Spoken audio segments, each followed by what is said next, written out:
ਸਤਿ ਸ਼੍ਰੀ ਅਕਾਲ, ਸਵਾਗਤ ਹੈ ਸਾਰੇ ਹੀ ਦਰਸ਼ਕਾਂ ਦਾ ਇੱਕ ਵਾਰ ਫਿਰ ਤੋਂ ਖਾਸ ਅਪਡੇਟ ਲੈ ਕੇ ਹਾਜ਼ਰ ਹੋਇਆ। ਮੈਂ ਹਾਂ ਗਗਨਦੀਪ ਸਿੰਘ। ਕੱਲ ਦਾ ਦਿਨ ਕਿਸਾਨੀ ਅੰਦੋਲਨ ਦੇ ਲਈ ਬੜਾ ਅਹਿਮ ਹੋਣ ਵਾਲਾ ਹੈ, ਕਿਉਂਕਿ ਕੱਲ ਵੱਡੇ ਮਸਲੇ ਨੇ ਜਿਨ੍ਹਾਂ ਦੇ ਉੱਤੇ ਕਿਸਾਨਾਂ ਨੇ ਗੱਲਬਾਤ ਕਰਨੀ ਆ। ਸੁਪਰੀਮ ਕੋਰਟ ਦੇ ਵਿੱਚ ਸੁਣਵਾਈ ਹੋਣੀ ਹੈ। ਪੁਲਿਸ ਨੇ ਆਪਣਾ ਜੋ ਕਿਸਾਨਾਂ ਦੇ ਨਾਲ ਅੱਜ ਬੈਠਕ ਹੋਈ ਹੈ ਉਸ ਦੇ ਉੱਤੇ ਆਪਣੀ ਟਿੱਪਣੀ ਪੁਲਿਸ ਨੇ ਵੀ ਕੱਲ੍ਹ ਦੇਣੀ ਹੈ। ਅੱਜ ਕਿਸਾਨਾਂ ਤੇ ਪੁਲਿਸ ਦੇ ਵਿਚਕਾਰ ਬੈਠਕ ਹੁੰਦੀ ਹੈ। ਦਿੱਲੀ ਪੁਲਿਸ ਦੇ ਜੁਆਇੰਟ ਕਮਿਸ਼ਨਰ ਦੇ ਸਮੇਤ ਵੱਡੇ ਪੁਲਿਸ ਦੇ ਆਗੂ ਉੱਥੇ ਮੌਜੂਦ ਹੁੰਦੇ ਨੇ, ਉਹਨਾਂ ਦੇ ਵੱਲੋਂ ਗੱਲਬਾਤ ਹੁੰਦੀ ਹੈ ਤੇ ਉਸ ਤੋਂ ਬਾਅਦ ਅੱਜ ਕਿਸਾਨਾਂ ਦੀ ਕੇਂਦਰ ਦੇ ਨਾਲ ਜੋ ਬੈਠਕ ਸੀ ਉਹ ਰੱਦ ਹੁੰਦੀ ਹੈ। ਉਸ ਦਾ ਸਮਾਂ ਵੀ ਕੱਲ੍ਹ ਦਾ ਹੋ ਗਿਆ ਹੈ। ਕੱਲ੍ਹ ਨੂੰ ਕਿਸਾਨਾਂ ਨੇ 10ਵੇਂ ਪਿਤਾ ਸਾਹਿਬ ਸ਼੍ਰੀ ਗੁਰੂ ਗੋਬਿੰਦ ਸਿੰਘ ਜੀ ਮਹਾਰਾਜ ਦੇ ਪ੍ਰਕਾਸ਼ ਪੁਰਬ ਦੇ ਮੌਕੇ ਤੇ ਸੰਕਲਪ ਦਿਹਾੜਾ ਮਨਾਉਣਾ ਹੈ। ਸੋ ਕੱਲ੍ਹ ਦਾ ਦਿਨ ਕਿਸਾਨੀ ਅੰਦੋਲਨ ਦੇ ਲਈ ਵੱਡਾ ਅਹਿਮ ਦਿਨ ਹੋਣ ਵਾਲਾ ਹੈ। ਤੇ ਸਭ ਤੋਂ ਵੱਡੀ ਗੱਲ ਜੋ ਅੱਜ ਨਿਕਲ ਕੇ ਸਾਹਮਣੇ ਆਈ ਹੈ ਕਿ ਅੰਨਾ ਹਜ਼ਾਰੇ ਜਿਨ੍ਹਾਂ ਦੇ ਅੰਦੋਲਨ ਦੇ ਵਿੱਚੋਂ ਆਮ ਆਦਮੀ ਪਾਰਟੀ ਵੀ ਨਿਕਲਦੀ ਹੈ, ਉਹਨਾਂ ਨੇ ਵੀ ਅਮਰਨ ਵਰਦ ਦੇ ਉੱਤੇ ਬੈਠਣ ਦੀ ਗੱਲ ਆਖੀ। ਉਹਨਾਂ ਦਾ ਕਹਿਣਾ ਕਿ ਹੁਣ ਕਿਸਾਨੀ ਅੰਦੋਲਨ ਦੇ ਲਈ ਉਹ ਵੀ ਆਵਾਜ਼ ਚੁੱਕਣਗੇ। ਸੋ ਇਹਨਾਂ ਸਾਰੇ ਮਸਲਿਆਂ ਦੇ ਉੱਤੇ ਗੱਲਬਾਤ ਇਸ ਪ੍ਰੋਗਰਾਮ ਦੇ ਵਿੱਚ ਕਰਾਂਗੇ।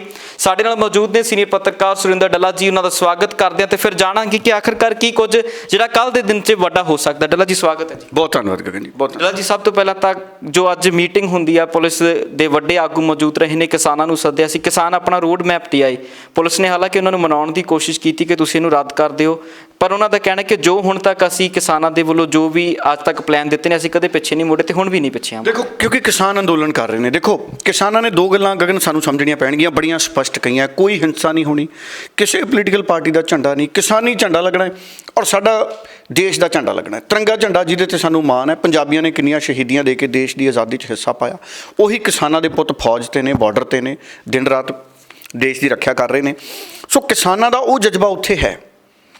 ਹੁਣ ਸਰਕਾਰ ਨੂੰ ਕੋਈ ਦਿੱਕਤ ਨਹੀਂ ਹੋਣੀ, ਪੁਲਿਸ ਨੂੰ ਦਿੱਕਤ ਹੋਣੀ ਹੈ। ਪੁਲਿਸ ਦੇ ਲਈ ਲਾਅ ਐਂਡ ਆਰਡਰ ਦੀ ਸਥਿਤੀ ਚਿੰਤਾਜਨਕ ਬਣੀ ਹੈ। ਪਰ ਮੈਂ ਬੜਾ ਹੈਰਾਨ ਹਾਂ, ਪੁਲਿਸ ਹੁਣ ਜਾਗੀ ਆ। ਆਹ 2-3 ਦਿਨਾਂ ਦੀ ਜਾਗੀ ਆ ਪੁਲਿਸ।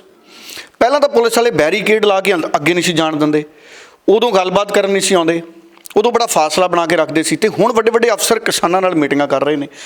ਪੁਲਿਸ ਨੇ ਇਹ ਪਲਾਨ, ਜਿਸ ਦਿਨ ਕਿਸਾਨਾਂ ਨੇ ਐਲਾਨ ਕੀਤਾ ਸੀ ਕਿ ਅਸੀਂ ਗਣਤੰਤਰ ਦਿਹਾੜੇ ਦੀ ਪਰੇਡ ਕੱਢਣੀ ਹੈ, ਪੁਲਿਸ ਦੇ ਵੱਡੇ ਅਫਸਰ ਨੂੰ ਉਸੇ ਦਿਨ ਕਿਸਾਨਾਂ 'ਚ ਆ ਜਾਣਾ ਚਾਹੀਦਾ ਸੀ ਔਰ ਪੁਲਿਸ ਨੂੰ ਉਸੇ ਦਿਨ ਤੋਂ ਸੁਰੱਖਿਆ ਦੇ ਇੰਤਜ਼ਾਮਾਂ 'ਚ ਲੱਗ ਜਾਣਾ ਚਾਹੀਦਾ ਸੀ। ਪੂਰਾ ਮੁਲਕ ਹੈ, ਪੂਰੇ ਮੁਲਕ ਤੋਂ ਪੁਲਿਸ ਮੰਗਾ ਲਓ। ਪੰਜਾਬ ਦੇ ਪੁਲਿਸ ਵਾਲੇ ਚਲੇ ਜਾਣਗੇ, ਹਰਿਆਣੇ ਵਾਲੇ ਚਲੇ ਜਾਣਗੇ, ਪੱਛਮੀ ਬੰਗਾਲ, ਸਾਰੇ ਮੁਲਕ ਦੀ ਪੁਲਿਸ ਜਾਣ ਨੂੰ ਤਿਆਰ ਹੈ ਉੱਥੇ। ਸਿਕਿਉਰਿਟੀ ਦੀ ਕੀ ਦਿੱਕਤ ਹੈ? ਦਿੱਲੀ ਦੀ ਪੁਲਿਸ ਦੂਜੇ ਸੂਬਿਆਂ ਦੀ ਪੁਲਿਸ ਮੰਗਾਵੇ, ਪੈਸਾ ਦੇ ਦਿਓ ਉਹਨਾਂ ਨੂੰ, ਕੇਂਦਰ ਸਰਕਾਰ ਕੋਲੋਂ ਉਹਨਾਂ ਨੂੰ ਪੈਸਾ ਦੇ ਦਿਓ। ਕਾਲੇ ਦੌਰ 'ਚ ਪੰਜਾਬ 'ਚ ਜਦੋਂ ਫੌਜੀ ਦਸਤੇ ਆਉਂਦੇ ਸੀ, ਸੁਰੱਖਿਆ ਬਲਾਂ ਦੀਆਂ ਟੀਮਾਂ ਤੈਨਾਤ ਸੀ, ਪੰਜਾਬ ਤੋਂ ਉਹਦਾ ਖਰਚਾ ਲਿਆ ਜਾਂਦਾ ਸੀ ਕਿ ਜਿਹੜੇ ਫੌਜੀ ਦਸਤੇ ਤੈਨਾਤ ਹੋਏ ਸੀ ਕਾਲੇ ਦੌਰ ਦੇ ਸਮੇਂ, ਇੰਨਾ ਖਰਚਾ ਆ ਗਿਆ ਉਹਨਾਂ ਦੇ ਰਹਿਣ ਸਹਿਣ ਖਾਣ ਪੀਣ 'ਤੇ, ਕੇਂਦਰ ਸਰਕਾਰ ਬਿੱਲ ਵਸੂਲਦੀ ਸੀ। ਸੋ ਦਿੱਲੀ ਦੀ ਪੁਲਿਸ ਸਮੇਂ ਰਹਿੰਦੇ, ਜਿਸ ਦਿਨ ਕਿਸਾਨਾਂ ਨੇ ਅਨਾਊਂਸ ਕੀਤਾ, ਮੈਨੂੰ ਲੱਗਦਾ 15 ਦਿਨ ਹੋ ਗਏ ਕਿਸਾਨਾਂ ਨੂੰ ਅਨਾਊਂਸਮੈਂਟ ਕੀਤੇ ਨੂੰ, 10-15 ਦਿਨ ਹੋ ਗਏ, ਇੰਨੇ ਦਿਨਾਂ ਦੀਆਂ ਮੀਟਿੰਗਾਂ ਨਹੀਂ ਕਰ ਰਹੇ, ਹੁਣ ਮੀਟਿੰਗਾਂ ਕਰ ਰਹੇ ਨੇ। ਹੈ ਜੀ, ਇਹ ਕਹਾਵਤ ਵੀ ਹੈ ਨਾ ਪੰਜਾਬ 'ਚ ਵੀ, ਉੱਧਰੋਂ ਆਈ ਜਨ ਬਿੰਨੋ ਕੁੜੀ ਦੇ ਕੰਨ ਵੀ। ਇਸ ਕਰਕੇ ਸਮੇਂ ਸਿਰ ਸੁਚੇਤ ਨਹੀਂ ਹੁੰਦੇ। ਹੁਣ ਦਿੱਕਤ ਇਹ ਹੈ, ਹੁਣ ਸੁਪਰੀਮ ਕੋਰਟ ਦੀ ਸੁਣਵਾਈ ਵੀ 20 ਤਰੀਕ ਨੂੰ ਆ। ਹੁਣ ਸੁਪਰੀਮ ਕੋਰਟ 'ਚ ਇਹਨਾਂ ਨੇ ਪਟੀਸ਼ਨ ਕਦੋਂ ਪਾਈ? ਆਹ ਹਫ਼ਤਾ ਕੁ ਵੀ ਨਹੀਂ ਹੋਇਆ ਹਜੇ, ਆਹ ਇੱਕ ਸੁਣਵਾਈ ਟਲ ਗਈ। ਇਹ ਜਿਸ ਦਿਨ ਅਨਾਊਂਸਮੈਂਟ ਕੀਤੀ ਕਿਸਾਨਾਂ ਨੇ, ਅਸਲ 'ਚ ਕੀ ਹੈ, ਸਾਡਾ ਸਿਸਟਮ ਕੀ ਹੈ? ਸਾਡਾ ਸਿਸਟਮ ਕਿਸਾਨਾਂ ਨੂੰ ਗੰਭੀਰਤਾ ਨਾਲ ਨਹੀਂ ਲੈਂਦਾ। ਪਹਿਲਾਂ ਤਾਂ ਇਹ ਲੱਗਿਆ ਜਦੋਂ 2 ਮਹੀਨੇ ਪੰਜਾਬ 'ਚ ਬੈਠੇ ਰਹੇ, ਪ੍ਰੋਟੈਸਟ ਕਰਦੇ ਰਹੇ ਕਿਸਾਨ, ਕਿਸੇ ਨੇ ਗੰਭੀਰਤਾ ਨਾਲ ਨਹੀਂ ਲਿਆ। ਉਦੋਂ ਕੇਂਦਰੀ ਮੰਤਰੀ ਆਉਂਦੇ ਮੁਲਾਕਾਤਾਂ ਕਰਨ, ਨਹੀਂ ਕੀਤੀਆਂ। ਪਹਿਲੀ ਵਾਰੀ ਤਾਂ ਉਹ ਖੇਤੀਬਾੜੀ ਦਾ ਸਕੱਤਰ ਆ, ਬਹੁਤ ਵੱਡਾ ਅਫਸਰ, ਉਹਦੇ ਨਾਲ ਹੀ ਮੁਲਾਕਾਤ ਕਰਾਤੀ, ਕੋਈ ਮੰਤਰੀ ਨਹੀਂ ਉੱਥੇ ਆਇਆ। ਉਸ ਤੋਂ ਬਾਅਦ ਦੀਆਂ ਮੀਟਿੰਗਾਂ ਦੇ ਵਿੱਚ ਵੀ ਕੋਈ ਗੰਭੀਰਤਾਪੂਰਵਕ ਗੱਲ ਹੁੰਦੀ ਨਹੀਂ ਦਿਖੀ। ਕਿਸਾਨਾਂ ਨੂੰ ਰੋਕਿਆ ਗਿਆ, ਹਰਿਆਣੇ 'ਚ ਰੋਕਿਆ ਗਿਆ, ਫਿਰ ਉਹ ਸਿੰਘੂ ਬਾਰਡਰ 'ਤੇ ਰੋਕਤਾ, ਟਿਕਰੀ ਬਾਰਡਰ 'ਤੇ ਰੋਕਤਾ। ਹੁਣ ਕਿਸਾਨਾਂ ਨਾਲ ਮੀਟਿੰਗ ਕਰਦੇ ਨੇ ਵੀ ਤੁਸੀਂ ਪਰੇਡ ਨਾ ਕੱਢੋ। ਉਹਨਾਂ ਦਾ ਪ੍ਰੋਗਰਾਮ ਤਾਂ ਪਹਿਲੇ ਦਿਨ ਤੋਂ ਚੱਲ ਰਿਹਾ। ਉਹ ਕਹਿ ਰਹੇ ਨੇ ਕਿ ਅਸੀਂ ਭਾਰਤ ਦੀ ਏਕਤਾ, ਅਖੰਡਤਾ, ਭਾਰਤ ਦੇ ਹਰ ਸੰਵਿਧਾਨ 'ਚ ਭਰੋਸਾ ਰੱਖਣ ਵਾਲੇ ਹਾਂ, ਕੋਈ ਹਿੰਸਾ ਨਹੀਂ ਕਰਾਂਗੇ। ਹੁਣ ਤਾਂ ਪੁਲਿਸ ਦੀ ਜ਼ਿੰਮੇਵਾਰੀ ਹੈ ਭਾਈ, ਗਣਤੰਤਰ ਦਿਵਸ 'ਚ ਪੁਲਿਸ ਮਦਦ ਕਰੇ। ਪੁਲਿਸ ਨੇ ਜਿਵੇਂ ਸਰਕਾਰ ਦਾ ਸਮਾਗਮ ਕਰਾਉਣਾ ਉਵੇਂ ਕਿਸਾਨਾਂ ਦਾ ਕਰਾਵੇ। ਦੇਖੋ, ਦੇਸ਼ 'ਚ ਵੱਖ-ਵੱਖ ਥਾਵਾਂ 'ਤੇ ਗਣਤੰਤਰ ਦਿਵਸ ਮਨਾਇਆ ਜਾਣਾ।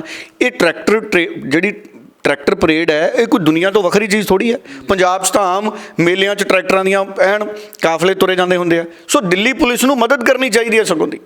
ਦਿੱਲੀ ਪੁਲਿਸ ਦਾ ਕਮਿਸ਼ਨਰ ਨਾਲ ਬੈਠਾ ਹੋਵੇ ਮੂਹਰੇ ਟਰੈਕਟਰ 'ਤੇ, ਫਿਰ ਸਵਾਦ ਆਉਂਦਾ ਵੀ ਹਾਂ ਟਰੈਕਟਰ ਦੀ ਪਰੇਡ ਨਿਕਲੀ ਹੈ। ਗਣਤੰਤਰ ਦਿਵਸ ਮਨਾਇਆ ਕਿਸਾਨਾਂ ਨੇ ਵੀ, ਕਿਸਾਨਾਂ ਨੂੰ ਵੀ ਮਨਾਉਣ ਦਾ ਹੱਕ ਹੈ। ਹੁਣ ਪੁਲਿਸ ਵਾਲਿਆਂ ਨੇ ਫੈਸਲਾ ਹਜੇ ਵੀ ਨਹੀਂ ਕੋਈ ਕੀਤਾ, ਨਾ ਉਹ ਰੱਦ ਕਰ ਪਾ ਰਹੇ ਨੇ, ਨਾ ਮਨਜ਼ੂਰੀ ਦੇ ਪਾ ਰਹੇ ਨੇ। ਹੈ ਜੀ। ਜਿਵੇਂ ਜਵਾਕ ਦੇ ਗਲ 'ਚ ਪੀਪਣੀ ਫਸ ਜਾਂਦੀ ਹੈ ਨਾ ਉਹ ਅੰਦਰ ਜਾਂਦੀ ਹੈ ਨਾ ਬਾਹਰ ਆਉਂਦੀ ਹੈ, ਕਿਉਂਕਿ ਜਵਾਕ ਨੂੰ ਪਤਾ ਹੀ ਨਹੀਂ ਵੀ ਸਾਹ ਅੰਦਰ ਲਵਾਂ ਜਾਂ ਬਾਹਰ ਕੱਢਾਂ, ਉਹ ਰੋਣ ਲੱਗ ਜਾਂਦਾ ਜਵਾਕ। ਉਹ ਸਥਿਤੀ ਬਣ ਗਈ। ਸੋ ਕੋਈ ਸਿਆਣਾ ਬੰਦਾ ਕੋਲੇ ਬੈਠਾ ਹੋਵੇ, ਉਹ ਜਵਾਕ ਨੂੰ ਮੂੰਹ ਕਰਕੇ ਪਿੱਠ-ਪੁੱਠ ਥਾਪੜ ਦਿੰਦੇ, ਪੀਪਣੀ ਡਿੱਗ ਜਾਂਦੀ ਥੱਲੇ। ਸੋ ਮਤਲਬ ਦਿੱਲੀ ਪੁਲਿਸ ਨੂੰ ਫਾਰਮੂਲਾ ਕੱਢਣਾ ਚਾਹੀਦਾ ਇਸ ਮਸਲੇ ਦਾ। ਹੁਣ ਸੁਪਰੀਮ ਕੋਰਟ 'ਚ ਸੁਣਵਾਈ ਹੈ 20 ਨੂੰ, ਕੱਲ੍ਹ ਸੁਣਵਾਈ ਹੈ ਸੁਪਰੀਮ ਕੋਰਟ 'ਚ। ਹੁਣ ਸੁਪਰੀਮ ਕੋਰਟ 'ਚ ਦੁੱਧ ਦਾ ਦੁੱਧ ਅਤੇ ਪਾਣੀ ਦਾ ਪਾਣੀ ਹੋਊਗਾ। ਪਿਛਲੀ ਵਾਰੀ ਤਾਂ ਇਹ ਸੁਪਰੀਮ ਕੋਰਟ ਨੂੰ ਕਹਿੰਦੇ ਸੀ ਵੀ ਰੱਦ ਕਰ ਦਿਓ। ਸੁਪਰੀਮ ਕੋਰਟ ਕਹਿੰਦੀ ਵੀ ਤੁਹਾਡੇ ਕੋਲ ਇਖਤਿਆਰ ਹੈ, ਤੁਸੀਂ ਕਿੰਨੀਆਂ ਧਾਰਾ ਤੁਸੀਂ ਲਾਉਂਦੇ ਹੋ, ਵੀ ਤੁਸੀਂ ਫੈਸਲਾ ਕਰੋ। ਸੁਪਰੀਮ ਕੋਰਟ ਨੂੰ ਸ਼ੱਕ ਪਤਾ ਕੀ ਸੀ ਗਗਨ, ਕਿ ਅਗਰ ਅਸੀਂ ਰੋਕ ਲਾ ਦਾਂਗੇ ਤਾਂ ਪੁਲਿਸ ਨੇ ਕਹਿਣਾ ਜੀ ਅਸੀਂ ਕੱਢਣ ਨਹੀਂ ਦੇਣਾ, ਅਦਾਲਤ ਨੇ ਰੋਕ ਲਾਈ ਹੋਈ ਹੈ। ਅਦਾਲਤ ਕਹਿੰਦੀ ਪਹਿਲਾਂ ਤੁਸੀਂ ਫੈਸਲਾ ਕਰਕੇ ਆਓ। ਅਦਾਲਤ ਕਹਿੰਦੀ ਤੁਸੀਂ ਫੈਸਲਾ ਕਰਕੇ ਆਓ। ਕਈ ਵਾਰੀ ਜਵਾਕ ਨੂੰ ਇਮਤਿਹਾਨ ਨਹੀਂ ਆਉਂਦਾ ਹੁੰਦਾ, ਜਵਾਕ ਪੁੱਠੀਆਂ ਸੁੱਖਾਂ ਸੁੱਖਦਾ ਰਹਿੰਦਾ ਵੀ ਇਮਤਿਹਾਨ ਹੀ ਨਾ ਹੋਵੇ। ਸੋ ਸੁਪਰੀਮ ਕੋਰਟ ਸਮਝ ਗਈ ਵੀ ਇਹਨਾਂ ਦੀ ਮਨਸ਼ਾ ਚੰਗੀ ਨਹੀਂ। ਸੋ ਹੁਣ ਕੱਲ੍ਹ ਸੁਪਰੀਮ ਕੋਰਟ 20 ਤਰੀਕ ਨੂੰ ਫੈਸਲਾ ਕਰੂਗੀ, ਫਿਰ ਹੀ ਪਤਾ ਲੱਗੂਗਾ ਕਿ ਸੁਪਰੀਮ ਕੋਰਟ ਦਾ ਰੁਖ ਕੀ ਹੈ। ਕਿਸਾਨ ਤਾਂ ਕਹਿੰਦੇ ਅਸੀਂ ਦੇਸ਼ ਦਾ ਕੌਮੀ ਤਿਉਹਾਰ ਹੈ, ਗਣਤੰਤਰ ਦਿਹਾੜਾ ਅਸੀਂ ਮਨਾਉਣਾ ਹੈ। ਸਾਡੇ ਭੀਮ ਰਾਓ ਅੰਬੇਦਕਰ ਸਾਹਿਬ ਨੇ ਐਡੀਆਂ ਮਿਹਨਤਾਂ ਮਸ਼ੱਕਤਾਂ ਦੇ ਨਾਲ ਸੰਵਿਧਾਨ ਲਿਖਿਆ। ਸੋ ਕਿਸਾਨਾਂ ਨੂੰ ਹੱਕ ਮਿਲਣਾ ਚਾਹੀਦਾ, ਪੁਲਿਸ ਨੂੰ ਸੁਰੱਖਿਆ ਦੇਣੀ ਚਾਹੀਦੀ ਹੈ, ਮੈਂ ਤਾਂ ਇਹ ਕਹੂੰਗਾ।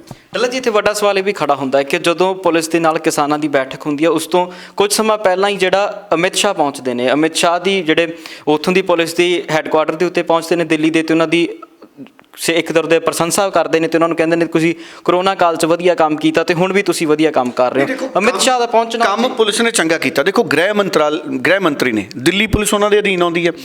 ਅਮਿਤ ਸ਼ਾਹ ਇੱਕ ਤਰੀਕੇ ਨਾਲ ਤਾਂ ਸ਼ਾਬਾਸ਼ ਤਾਂ ਦਿੱਤੀ ਅਮਿਤ ਸ਼ਾਹ ਨੇ ਵੀ ਬਹੁਤ ਚੰਗਾ ਕੰਮ ਕੀਤਾ ਜੀ ਦਿੱਲੀ ਦੀ ਪੁਲਿਸ ਨੇ। ਇਕੱਲੀ ਦਿੱਲੀ ਦੀ ਪੁਲਿਸ ਨੇ ਕਿਉਂ, ਪੂਰੇ ਮੁਲਕ ਦੀ ਪੁਲਿਸ ਨੇ ਚੰਗਾ ਕੰਮ ਕੀਤਾ। ਪੰਜਾਬ ਵਾਲੀ ਪੁਲਿਸ ਨੇ ਤਾਂ ਲੰਗਰ ਲਾਏ। ਹਾਲਾਂਕਿ ਸ਼ੁਰੂਆਤ 'ਚ ਮਾੜਾ ਮੋਟਾ ਗਲਤ ਪਾਸੇ ਵੀ 2-4 ਮੁਲਾਜ਼ਮ ਤੁਰੇ ਸੀ, ਉਹ ਕਾਰਵਾਈ ਹੋ ਗਈ ਉਹਨਾਂ 'ਤੇ, ਜਿਹੜੇ ਸੋਟੀ ਮਾਰ ਰਹੇ ਸੀ ਉਹ ਕਾਰਵਾਈ ਹੋ ਗਈ। ਕੁੱਲ ਮਿਲਾ ਕੇ ਪੁਲਿਸ ਨੇ ਚੰਗਾ ਕੰਮ ਕੀਤਾ। ਪੈਕਟਾਂ 'ਚ ਰਾਸ਼ਨ ਵੰਡਿਆ, ਪਾਣੀ ਪੁਲਿਸ ਵਾਲੇ ਗੱਡੀਆਂ ਰੋਕ ਕੇ ਪਿਲਾਉਂਦੇ ਰਹੇ। ਆਪਣੇ ਪਰਿਵਾਰਾਂ ਦੀ ਪੁਲਿਸ ਵਾਲਿਆਂ ਨੇ ਪਰਵਾਹ ਨਹੀਂ ਕੀਤੀ। ਦਿੱਲੀ ਦੀ ਪੁਲਿਸ ਕੋਈ ਵੱਖਰੀ ਨਹੀਂ, ਉਹਨਾਂ ਨੇ ਵੀ ਇਸੇ ਤਰ੍ਹਾਂ ਮਿਹਨਤ ਕੀਤੀ, ਉਹਨਾਂ ਦਾ ਵੀ ਧੰਨਵਾਦ ਹੈ। ਹੁਣ ਅਮਿਤ ਸ਼ਾਹ ਕਿਉਂਕਿ ਮੁਖੀ ਨੇ ਪੁਲਿਸ ਦੇ, ਇਸ ਕਰਕੇ ਉਹ ਮੀਟਿੰਗ ਕਰਕੇ ਆਏ ਨੇ, ਔਰ ਮੀਟਿੰਗ ਦੇ ਵਿੱਚ ਜਿਹੜੀ ਉਹਨਾਂ ਨੇ ਗੱਲ ਕੀਤੀ ਉਹ ਕਿਸਾਨ ਪਰੇਡ ਦੇ ਆਲੇ ਦੁਆਲੇ ਕੀਤੀ। ਦੂਜੀਆਂ ਗੱਲਾਂ ਵੀ ਹੁੰਦੀਆਂ ਨੇ, ਜਦੋਂ ਆਪਾਂ ਰੋਟੀ ਖਾਂਦੇ ਹਾਂ ਕਈ ਸਬਜ਼ੀਆਂ ਹੁੰਦੀਆਂ, ਕਈ ਤਰ੍ਹਾਂ ਦੇ ਸਲਾਦ ਹੁੰਦੇ। ਸੋ ਗੱਲਾਂ ਉਹਨਾਂ ਨੇ ਸਾਰੀਆਂ ਕੀਤੀਆਂ।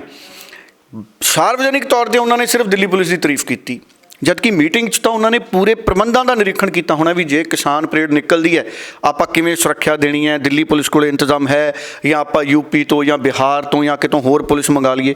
ਪੁਲਿਸ ਮੰਗਾ ਸਕਦੇ ਨੇ। ਗਣਤੰਤਰ ਦਿਹਾੜਾ ਹੋ ਸਕਦਾ ਫੌਜ ਦੀ ਤੈਨਾਤੀ ਕਰ ਦੇਣ, ਫੌਜ ਦੀ ਤੈਨਾਤੀ ਕੀਤੀ ਜਾ ਸਕਦੀ ਹੈ। ਫੌਜ ਵਾਲੇ ਬੜੇ ਖੁਸ਼ ਹੋਣਗੇ, ਨਾਲੇ ਉਹਨਾਂ ਦੀ ਡਿਊਟੀ ਪੂਰੀ ਹੋ ਜੂ, ਨਾਲੇ ਸਾਡੇ ਫੌਜੀ ਟਰੈਕਟਰ ਪਰੇਡ ਦੇਖ ਲੈਣਗੇ। ਹੈ ਜੀ, ਸੋਨੇ ਤੇ ਸੁਹਾਗੇ ਵਾਲੀ ਗੱਲ ਹੋ ਸਕਦੀ ਹੈ। ਸੋ ਫੌਜ ਦੀ ਤੈਨਾਤੀ ਕਰਕੇ ਕਰਾ ਲੈਣੀ ਚਾਹੀਦੀ ਹੈ ਗਣਤੰਤਰ ਪਰੇਡ, ਸਰਕਾਰ ਨੂੰ ਕਰਾਉਣੀ ਚਾਹੀਦੀ ਹੈ ਗਣਤੰਤਰ ਪਰੇਡ। ਮੈਂ ਤਾਂ ਕਹੂੰਗਾ ਸਰਕਾਰ ਇਸ ਪਰੇਡ ਦਾ ਹਿੱਸਾ ਬਣੇ। 2 ਮੰਤਰੀਆਂ ਨੂੰ ਪਹਿਲੇ ਟਰੈਕਟਰਾਂ 'ਤੇ ਬਹਿਣਾ ਚਾਹੀਦਾ ਆ ਕੇ। ਡੱਲਾ ਜੀ, ਤੇ 2 ਸਵਾਲ ਵੱਡੇ ਖੜੇ ਹੁੰਦੇ ਨੇ ਕਿ ਇੱਕ ਪਾਸੇ ਪਹਿਲਾਂ ਸੁਪਰੀਮ ਕੋਰਟ ਦੀ ਕਾਰਵਾਈ ਟਲਦੀ ਹੈ, ਉਸ ਤੋਂ ਬਾਅਦ ਜੋ ਕੇਂਦਰ ਦੇ ਨਾਲ ਅੱਜ ਕਿਸਾਨਾਂ ਦੀ ਬੈਠਕ ਹੈ ਉਹ ਟਲਦੀ ਹੈ। ਇਸ ਤੋਂ ਬਾਅਦ ਸਵਾਲ ਖੜੇ ਹੋ ਰਹੇ ਨੇ ਕਿ ਆਖਰਕਾਰ ਟਲ ਕਿਉਂ ਰਿਹਾ, ਸਾਰਾ ਕੁਝ 20 ਤਰੀਕ ਦੇ ਉੱਤੇ ਕਿਉਂ ਜਾ ਰਿਹਾ। ਦੇਖੋ, ਇੱਕ ਤਾਂ ਗੁਰੂ ਸਾਹਿਬ ਦਾ ਗੁਰਪੁਰਬ ਹੈ, ਆਪਾਂ ਨੂੰ ਸਾਰਿਆਂ ਨੂੰ ਪਤਾ ਹੈ, ਬੜਾ ਪਵਿੱਤਰ ਦਿਨ ਹੈ, ਐਡਾ ਮਹਾਨ ਦਿਨ ਹੈ। ਇਹ ਵੀ ਹੋ ਸਕਦਾ ਹੈ ਕਿ ਸਰਕਾਰ ਨੇ ਕੋਈ ਤੋਹਫਾ ਦੇਣਾ ਹੋਵੇ ਗੁਰਪੁਰਬ ਦੇ ਮੌਕੇ 'ਤੇ। ਦੇਖੋ ਮੋਦੀ ਸਾਹਿਬ, ਸ਼੍ਰੀ ਗੁਰੂ ਤੇਗ ਬਹਾਦਰ ਸਾਹਿਬ ਦਾ ਜਿਸ ਦਿਨ ਬਹੁਤ ਵੱਡਾ ਦਿਨ ਸੀ, ਉਹਨਾਂ ਨੂੰ ਸ਼ਰਧਾਂਜਲੀ ਦੇ ਕੇ ਆਏ, ਉੱਥੇ ਉਹਨਾਂ ਨੂੰ ਨਤਮਸਤਕ ਹੋ ਕੇ ਆਏ। ਦੇਖੋ ਮੋਦੀ ਸਾਹਿਬ ਕਿੱਡੀ ਸ਼ਰਧਾ ਨਾਲ ਗੁਰਦੁਆਰਾ ਸਾਹਿਬ ਸਵੇਰੇ ਸਵੇਰੇ ਚਲੇ ਗਏ, ਬੜਾ ਚੰਗਾ ਲੱਗਿਆ। ਹੋ ਸਕਦਾ ਸਰਕਾਰ ਨੇ ਕੱਲ੍ਹ ਕੋਈ ਤੋਹਫਾ ਦੇਣਾ ਹੋਵੇ। ਸੋ ਮੋਦੀ ਸਾਹਿਬ ਪ੍ਰਧਾਨ ਮੰਤਰੀ ਨੇ, ਨਰਿੰਦਰ ਮੋਦੀ ਅਗਰ ਫੈਸਲਾ ਕਰ ਲੈਣ ਤੇ ਬੜੀ ਵੱਡੀ ਗੱਲ ਹੋ ਜਾਊਗੀ। ਔਰ ਹੋ ਸਕਦਾ ਉਹਨਾਂ ਨੇ ਕੁਝ ਸੋਚਿਆ ਹੋਵੇ ਕਿ 26 ਜਨਵਰੀ ਤੋਂ ਪਹਿਲਾਂ ਆਪਾਂ ਕਿਸਾਨਾਂ ਨੂੰ ਤੋਹਫਾ ਦੇ ਦਿੰਦੇ ਹਾਂ। ਸੋ ਮੇਰੀ ਗੁਜ਼ਾਰਿਸ਼ ਵੀ ਹੈ ਕਿਸਾਨਾਂ ਨੂੰ ਵੀ ਉਹ ਲੱਡੂ ਤਿਆਰ ਹੀ ਰੱਖਣ, ਕਿਉਂਕਿ ਕੋਈ ਪਤਾ ਨਹੀਂ ਹੁੰਦਾ ਪ੍ਰਧਾਨ ਮੰਤਰੀ ਸਾਹਿਬ ਦਾ। ਉਹਨਾਂ ਨੇ ਅਗਰ ਤੋਹਫਾ ਦਿੱਤਾ ਤੇ ਨਾਲ ਹੀ ਮੂੰਹ ਮਿੱਠਾ ਕਰਾ ਦਿਓ। ਇਹੀ ਕਾਰਨ ਹੋ ਸਕਦਾ ਮੀਟਿੰਗ ਲੇਟ ਕਰਨ ਦਾ, 19 ਤੋਂ 20। ਇੱਕ ਕਾਰਨ ਤਾਂ ਇਹ ਹੋ ਸਕਦਾ ਹੈ, ਔਰ ਆਪਾਂ ਇਹਨੂੰ ਚੰਗਾ ਮੰਨ ਕੇ ਚੱਲੀਏ। ਹੋ ਸਕਦਾ ਕੋਈ MSP ਦੇ ਕਾਨੂੰਨ ਦਾ ਤੋਹਫਾ ਦੇ ਦੇਣ ਵੀ ਚਲੋ ਸਾਰਾ ਨਹੀਂ ਹੋਇਆ ਕੰਮ, ਚਲੋ ਥੋੜ੍ਹਾ ਜਿਹਾ ਤਾਂ ਹੋਇਆ। ਹੋ ਸਕਦਾ MSP ਦੇ ਕਾਨੂੰਨ ਦਾ ਤੋਹਫਾ ਦੇ ਦੇਣ ਕੱਲ੍ਹ ਮੋਦੀ ਸਾਹਿਬ। ਤੇ ਡੱਲਾ ਜੀ, ਇੱਕ ਅੰਨਾ ਹਜ਼ਾਰੇ ਹੋਣਾ ਨੂੰ ਲੈ ਕੇ ਬਹੁਤ ਖਬਰਾਂ ਫਿਰ ਤੇਜ਼ ਹੋਈਆਂ ਨੇ ਕਿ ਅੰਨਾ ਹਜ਼ਾਰੇ ਹੋਣੇ ਵੀ ਜਿਹੜਾ ਜਲਦੀ ਅਮਰਨ ਵਰਤ ਦੇ ਉੱਤੇ ਬੈਠਣਗੇ ਤੇ ਕਿਸਾਨਾਂ ਨੂੰ ਸਮਰਥਨ ਦੇਣ ਦੀ ਤਿਆਰੀ 'ਚ ਨੇ। ਅੰਨਾ ਹਜ਼ਾਰੇ ਤਾਂ ਉਹੀ ਅੰਦੋਲਨ ਜਿਸ 'ਚੋਂ ਆਮ ਆਦਮੀ ਪਾਰਟੀ ਨਿਕਲਦੀ, ਹੁਣ ਨਵੇਂ ਅੰਦੋਲਨ ਦੀ ਤਿਆਰੀ। ਦੇਖੋ ਅੰਨਾ ਹਜ਼ਾਰੇ ਸਾਹਿਬ ਨੇ ਕਾਂਗਰਸ ਦੇ ਮੰਜੇ ਦੀਆਂ ਚੂਲਾਂ ਹਿਲਾਤੀਆਂ ਸੀ। ਅੱਜ ਤੱਕ ਕਾਂਗਰਸ ਦਾ ਮੰਜਾ ਦੁਬਾਰਾ ਨਹੀਂ ਬੁਣਿਆ ਗਿਆ। ਅੰਨਾ ਹਜ਼ਾਰੇ ਸਾਹਿਬ ਨੇ ਜੋ ਅੰਦੋਲਨ ਕੀਤਾ, ਅੱਜ ਤੱਕ ਤੁਸੀਂ ਦੇਖੋ ਕਾਂਗਰਸ 50 ਸੀਟਾਂ ਤੋਂ ਘੱਟ ਗਈ ਮੁਲਕ 'ਚ। ਇਹ ਬਹੁਤ ਹੈਰਾਨੀ ਵਾਲੀ ਗੱਲ ਹੁੰਦੀ ਹੈ ਵੀ ਕਾਂਗਰਸ 50 ਸੀਟਾਂ ਤੋਂ ਘੱਟ ਜੇ। ਮੁਲਕ 'ਚ ਜਿਹੜੀ ਪਾਰਟੀ ਦਾ ਆਜ਼ਾਦੀ ਦੀ ਲਹਿਰ 'ਚ ਐਡਾ ਵੱਡਾ ਯੋਗਦਾਨ ਸੀ, ਉਹ ਪਾਰਟੀ ਸੁੰਗੜਦੀ 50 ਸੀਟਾਂ ਤੋਂ ਘਟ ਗਈ। ਇੰਨੀ ਤਾਂ ਰੂਹ ਨਹੀਂ ਸੁੰਗੜਦੀ ਹੋਣੀ ਪਾਣੀ ਪਾਏ ਤੋਂ। ਇਹ ਆਪਣੇ ਆਪ 'ਚ ਸੋਚਣ ਵਾਲੀ ਗੱਲ ਹੈ ਕਿ ਉਸ ਵਕਤ ਕਾਂਗਰਸ ਦੀ ਸਰਕਾਰ ਨੇ ਵੀ ਅੰਨਾ ਹਜ਼ਾਰੇ ਦੇ ਅੰਦੋਲਨ ਨੂੰ ਗੰਭੀਰਤਾ ਦੇ ਨਾਲ ਨਹੀਂ ਲਿਆ। ਮੈਂ ਉਹਨਾਂ ਦਿਨਾਂ 'ਚ ਕਹਿੰਦਾ ਹੁੰਦਾ ਸੀ ਕਿ ਮਨਮੋਹਨ ਸਿੰਘ ਉਹਨਾਂ ਨੂੰ ਅੰਨਾ ਹਜ਼ਾਰੇ ਦੇ ਮੰਚ 'ਤੇ ਆ ਕੇ ਬਹਿ ਜਾਣਾ ਚਾਹੀਦਾ ਹੈ, ਨਹੀਂ ਤਾਂ ਰਾਹੁਲ ਗਾਂਧੀ ਪਾਰਟੀ ਦਾ ਪ੍ਰਧਾਨ ਸੀ ਉਸ ਵਕਤ, ਰਾਹੁਲ ਗਾਂਧੀ ਆ ਕੇ ਬਹਿ ਜਾਂਦਾ। ਬੀਬੀ ਸੋਨੀਆ ਗਾਂਧੀ ਯੂਪੀਏ ਦੀ ਚੇਅਰਪਰਸਨ ਸੀ, ਉਹ ਅੰਨਾ ਹਜ਼ਾਰੇ ਦੇ ਮੰਚ 'ਤੇ ਆ ਕੇ ਬਹਿ ਜਾਂਦੀ। ਜਿਵੇਂ ਮੈਂ ਹੁਣ ਤੁਹਾਨੂੰ ਕਹਿ ਰਿਹਾ ਕਿ ਮੋਦੀ ਸਾਹਿਬ ਆਪ ਆ ਜਾਣ, ਸਿੰਘੂ ਬਾਰਡਰ ਮੋਦੀ ਸਾਹਿਬ ਚਲੇ ਜਾਣ, ਗਲਵੱਕੜੀ ਮੋਦੀ ਸਾਹਿਬ ਤਾਂ ਐਡੇ ਸਿਆਣੀ ਉਮਰ ਦੇ ਨੇ, ਅੱਧਿਆਂ ਨੇ ਤਾਂ ਗੋਡੇ ਹੱਥ ਲਾਉਣੇ ਨੇ ਸਾਡੇ ਜਵਾਨਾਂ ਨੇ, ਮਸਲਾ ਨਿਬੜ ਜਾਣਾ। ਜਿਹੜਾ ਮੁਲਕ ਦਾ ਪ੍ਰਧਾਨ ਮੰਤਰੀ ਹੈ, ਅਗਰ ਉਹ, ਮੈਂ ਕਹਿੰਦਾ ਅਗਰ ਮੈਂ 1% ਮੰਨ ਲਈਏ ਕਿ ਮੋਦੀ ਸਾਹਿਬ ਦੇ ਕਾਨੂੰਨਾਂ 'ਚ ਕਈ ਚੀਜ਼ਾਂ ਚੰਗੀਆਂ ਨੇ, ਸਰਕਾਰ ਸਮਝਾ ਨਹੀਂ ਸਕੀ, ਮੋਦੀ ਸਾਹਿਬ ਆ ਜਾਣ, ਕਿਸਾਨ ਸਮਝ ਜਾਣਗੇ, ਆ ਕੇ ਗਲਵੱਕੜੀ ਪਾਲਣ, ਗੱਲ ਮੁੱਕ ਜੂਗੀ। ਉਹੀ ਗੱਲ ਹੈ। ਹੁਣ ਅੰਨਾ ਹਜ਼ਾਰੇ ਉਹਨਾਂ ਨੂੰ ਮਨਾਇਆ ਨਹੀਂ ਕਾਂਗਰਸ ਨੇ, ਦਿੱਕਤ ਹੋਈ, ਨੁਕਸਾਨ ਹੋਈ। ਹੁਣ ਅੰਨਾ ਹਜ਼ਾਰੇ ਸਾਹਿਬ ਨੇ ਪੁਰਾਣੀ ਮੰਗ ਫਿਰ ਚੱਕ ਲਈ। ਦੇਖੋ ਅੱਜ ਤੱਕ ਮੁਲਕ 'ਚ ਸਵਾਮੀਨਾਥਨ ਕਮਿਸ਼ਨ ਦੀ ਰਿਪੋਰਟ ਲਾਗੂ ਨਹੀਂ। ਬੀਜੇਪੀ ਦੇ ਕਈ ਲੀਡਰ ਕਹਿੰਦੇ ਰਹਿੰਦੇ ਆ ਕਿ ਸਵਾਮੀਨਾਥਨ ਕਮਿਸ਼ਨ ਦੀ ਰਿਪੋਰਟ ਲਾਗੂ ਹੋ ਗਈ, ਨਹੀਂ ਲਾਗੂ ਹੋਈ। ਇਹ ਕਹਿੰਦੇ ਨੇ ਅਸੀਂ ਸਵਾਮੀਨਾਥਨ ਕਮਿਸ਼ਨ ਦੀ ਤਰਜ਼ 'ਤੇ ਕਿਸਾਨਾਂ ਨੂੰ MSP ਦੇ ਰਹੇ ਹਾਂ। ਤਰਜ਼ ਤਾਂ ਗਾਣਿਆਂ ਦੀ ਹੁੰਦੀ ਹੈ ਜੀ, ਤਰਜ਼ ਦਾ ਮਤਲਬ ਨਹੀਂ ਹੁੰਦਾ। ਤਰਜ਼ ਕੀ ਹੁੰਦਾ ਕਿ ਸਚਿਨ ਤੇਂਦੁਲਕਰ ਦੀ ਤਰਜ਼ 'ਤੇ ਖਿਡਾਰੀ ਤਿਆਰ ਕਰਾਂਗੇ। ਸਚਿਨ ਤੇਂਦੁਲਕਰ ਤਾਂ ਨਹੀਂ ਤਿਆਰ ਹੋ ਰਿਹਾ ਨਾ। ਹੁਣ MSP ਆਪਣੇ ਆਪ ਦੇ ਵਿੱਚ ਇੱਕ ਬਹੁਤ ਵੱਡੀ ਵਿਵਸਥਾ ਬਣੀ ਹੋਈ ਹੈ, ਉਸ ਵਿਵਸਥਾ ਨੂੰ ਲਾਗੂ ਕਰ ਦਿਓ, ਉਸ ਵਿਵਸਥਾ ਨੂੰ ਲਾਗੂ ਕਰ ਦਿਓ, ਗੱਲ ਖਤਮ ਹੋ ਗਈ। MSP 'ਤੇ ਕਿੱਡਾ ਵੱਡਾ ਮਸਲਾ ਜਿਹੜਾ ਨਿਬੜਦਾ। ਅਗਰ ਸਰਕਾਰ MSP 'ਤੇ ਕਾਨੂੰਨ ਨਹੀਂ ਬਣਾਉਣ ਨੂੰ ਤਿਆਰ, ਹੋ ਸਕਦਾ ਜਿਵੇਂ ਕੱਲ੍ਹ ਤੁਹਾਡੀ ਗੱਲ ਹੋਈ 20 ਤਰੀਕ ਨੂੰ, ਹੋ ਸਕਦਾ ਉਹ ਸਵਾਮੀਨਾਥਨ ਕਮਿਸ਼ਨ ਦੀ ਰਿਪੋਰਟ ਲਾਗੂ ਕਰਨ ਦਾ ਐਲਾਨ ਕਰ ਦੇਣ। ਇਹ ਵੀ ਮੰਗ ਹੈ ਕਿਸਾਨਾਂ ਦੀ ਬਹੁਤ ਵੱਡੀ। ਸੋ ਅੰਨਾ ਹਜ਼ਾਰੇ ਸਾਹਿਬ ਕਹਿੰਦੇ ਮੈਂ 30 ਜਨਵਰੀ ਤੋਂ ਬੈਠਣ ਲੱਗਿਆ ਮਰਨ ਵਰਤ 'ਤੇ, ਮਤਲਬ ਉਹਨਾਂ ਨੇ ਕੁਛ ਨਹੀਂ ਖਾਣਾ, ਜ਼ਿੰਦਗੀ ਭਾਵੇਂ ਉਹਨਾਂ ਦੀ ਪੂਰੀ ਹੋ ਜਾਏ। ਦੇਖੋ ਸਾਡੇ ਕਿੰਨੇ, ਹੁਣ ਅੰਨਾ ਹਜ਼ਾਰੇ ਸਾਹਿਬ ਤਾਂ ਬਹਿਣਗੇ ਹਜੇ 30 ਜਨਵਰੀ ਨੂੰ, ਪਰ ਸਾਡੇ ਬਜ਼ੁਰਗ ਤਾਂ ਅੰਨਾ ਹਜ਼ਾਰੇ ਵਾਂਗ ਸ਼ਹੀਦੀਆਂ ਦੇ ਗਏ, ਅੰਨਾ ਹਜ਼ਾਰੇ ਤੋਂ ਵੱਡੀਆਂ ਸ਼ਹੀਦੀਆਂ ਦੇ ਗਏ। ਅੰਨਾ ਹਜ਼ਾਰੇ ਸਾਹਿਬ ਦਾ ਜਿਹੜਾ ਹੁਣ 30 ਜਨਵਰੀ ਦਾ ਐਲਾਨ ਹੈ, ਉਹਨੂੰ ਮੈਂ ਹੁਣ ਜਦੋਂ ਹੋਊਗਾ ਸ਼ੁਰੂ ਮਰਨ ਵਰਤ, ਉਦੋਂ ਵੇਖਾਂਗੇ ਕਿਸ ਪਾਸੇ ਨੂੰ ਉਹ ਜਾਂਦਾ। ਸੋ ਇਸ ਵਕਤ ਜੇ ਅਸੀਂ ਗੱਲ ਕਰੀਏ ਤੇ ਕਿੰਨੇ ਕਿਸਾਨਾਂ ਨੇ ਸ਼ਹੀਦੀਆਂ ਦਿੱਤੀਆਂ, ਉੱਥੇ ਆਪਣੀਆਂ ਜਾਨਾਂ ਗਵਾਤੀਆਂ, ਉਹ ਅੰਨਾ ਹਜ਼ਾਰੇ ਤੋਂ ਵੱਡੀ ਕੁਰਬਾਨੀ ਪਹਿਲਾਂ ਹੀ ਦੇ ਗਏ। ਸੋ ਠੀਕ ਹੈ, ਬਾਕੀ ਅੰਨਾ ਹਜ਼ਾਰ ਪੁਰਾਣੇ ਤਜਰਬੇਕਾਰ ਬਜ਼ੁਰਗ ਨੇ, ਉਹਨਾਂ ਨੂੰ ਤਜਰਬਾ ਹੈ ਅੰਦੋਲਨਾਂ ਦਾ, ਧਰਨਿਆਂ ਦਾ, ਪਰ ਆ ਪੰਜਾਬ ਵਾਲੇ ਵੀ ਪਿੱਛੇ ਨਹੀਂ ਦੇਖੋ, ਹੈ ਜੀ। ਸੋ ਇਹ ਬਹੁਤ ਅਹਿਮ ਇਤਿਹਾਸਕ ਅੰਦੋਲਨ ਹੈ ਔਰ ਦੇਸ਼ ਹਿੱਤ 'ਚ ਹੈ ਅੰਦੋਲਨ, ਇਹ ਦੇਸ਼ ਦੇ ਖਿਲਾਫ ਅੰਦੋਲਨ ਨਹੀਂ ਜੀ। ਸੋ ਬਿਲਕੁਲ ਜੇ ਗੱਲ ਕਰੀਏ ਤਾਂ ਕੱਲ੍ਹ ਦਾ ਦਿਨ ਵੀ ਬੜਾ ਅਹਿਮ ਹੈ ਕਿਸਾਨੀ ਅੰਦੋਲਨ ਦੇ ਲਈ, ਅੱਜ ਦਾ ਦਿਨ ਵੀ ਬੜਾ ਅਹਿਮ ਹੈ ਕਿਉਂਕਿ ਅੱਜ ਕਮੇਟੀ ਦੀ ਬੈਠਕ ਵੀ ਹੋਈ ਹੈ। ਉਸ ਕਮੇਟੀ ਦੀ ਬੈਠਕ ਜੋ ਸੁਪਰੀਮ ਕੋਰਟ ਦੇ ਵੱਲੋਂ ਤਿਆਰ ਕੀਤੀ ਗਈ, ਉਸ ਕਮੇਟੀ ਦੇ ਵਿੱਚੋਂ ਹਾਲਾਂਕਿ 4 ਮੈਂਬਰੀ ਕਮੇਟੀ ਸੀ, ਪਰ ਜਦੋਂ ਮਾਨ ਹੋਣਾ ਦਾ ਅਸਤੀਫਾ ਆਉਂਦਾ 3 ਮੈਂਬਰੀ ਕਮੇਟੀ ਰਹਿ ਜਾਂਦੀ ਹੈ। ਉਸ ਕਮੇਟੀ ਨੇ ਅੱਜ ਬੈਠਕ ਕੀਤੀ ਹੈ ਤੇ 21 ਤਰੀਕ ਦਾ ਸਮਾਂ ਉਸ ਕਮੇਟੀ ਨੇ ਵੀ ਰੱਖ ਦਿੱਤਾ ਹੈ ਕਿ ਉਹ ਕਮੇਟੀ ਵੀ 21 ਤਰੀਕ ਨੂੰ ਹੁਣ ਗੱਲਬਾਤ ਕਰੇਗੀ ਕਿਸਾਨਾਂ ਦੇ ਨਾਲ, ਤੇ ਕਿਸਾਨਾਂ ਨੂੰ ਅਪੀਲ ਕੀਤੀ ਹੈ ਕਿ ਸਾਡੇ 'ਚ ਬੈਠੋ, ਅਸੀਂ ਤੁਹਾਡੀ ਗੱਲ ਨਿਰਪੱਖਤਾ ਦੇ ਨਾਲ ਸੁਪਰੀਮ ਕੋਰਟ ਤੱਕ ਪਹੁੰਚਾਵਾਂਗੇ। ਸਾਡੀ ਆਪਣੀ ਰਾਏ ਇੱਥੇ ਮਾਇਨੇ ਨਹੀਂ ਰਖਾਉਂਦੀ, ਸਾਡੀ ਆਪਣੇ ਰਾਏ ਜੋ ਮਰਜ਼ੀ ਹੋਵੇ, ਪਰ ਅਸੀਂ ਸੁਪਰੀਮ ਕੋਰਟ ਦੇ ਵੱਲੋਂ ਸਾਨੂੰ ਗਠਨ ਕੀਤਾ ਗਿਆ ਤੇ ਅਸੀਂ ਸੁਪਰੀਮ ਕੋਰਟ ਦੀ ਤਰਜ਼ ਦੇ ਉੱਤੇ ਹੀ ਕਾਰਵਾਈ ਕਰਾਂਗੇ।